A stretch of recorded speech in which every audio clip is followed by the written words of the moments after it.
While Besant was putting London on notice regarding its shell corporations and shadow banking, the White House was putting them on notice on another front. This is from the just-released White House counterterrorism strategy. It says, President Trump knows that all modern jihadi groups, from al-Qaeda to ISIS to Hamas, can trace their roots back to one organization, the Muslim Brotherhood. The Muslim Brotherhood is the root of all modern Islamist terrorism, predicated on recreating the Muslim caliphate and killing or enslaving non-Muslims.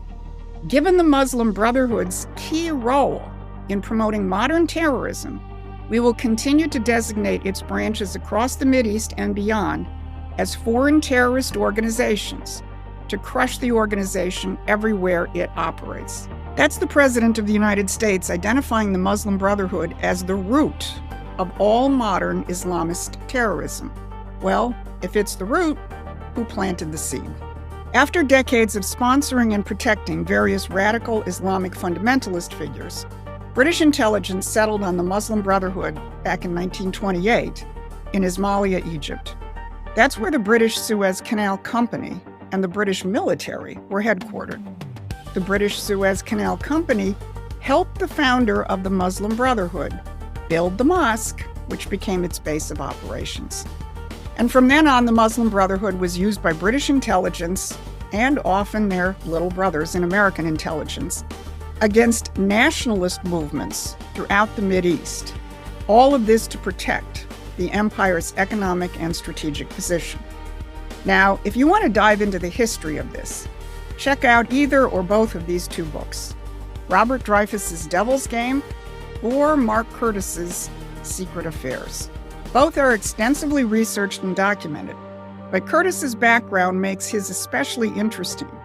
He's a former research fellow at the Empire's Chatham House, and he researched his book based on British government records and declassified documents. And using that material, he shows, in particular, direct British government ties to the Egyptian, Lebanese, and Jordanian branches of the Brotherhood. Guess what three branches have been specifically designated by the Trump administration under the Foreign Terrorist Organization provision? Here's what the report says. That is why he, the president, took the historic step of issuing an executive order that declared the original Egyptian Muslim Brotherhood chapter, along with the Jordanian and Lebanese chapters, as foreign terrorist organizations, soon to be followed by others. Those three chapters Trump designated, Egypt, Jordan, and Lebanon, are the exact same three organizations that appear in the British government's own declassified Foreign Office files as British operational assets, built, funded, and deployed by London. And here's the part that closes the loop.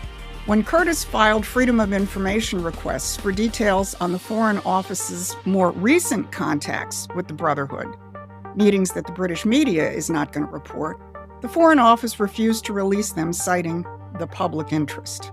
Well, it's in their interest, not yours, because London built the network, it used the network, and it is still actively concealing what it is doing with the network today. So whether it's financial flows or whether it's these networks themselves, that is what Besant is targeting. That is what Trump is targeting when the counterterrorism strategy says crush the Brotherhood everywhere it operates. The arrow points at one address, London.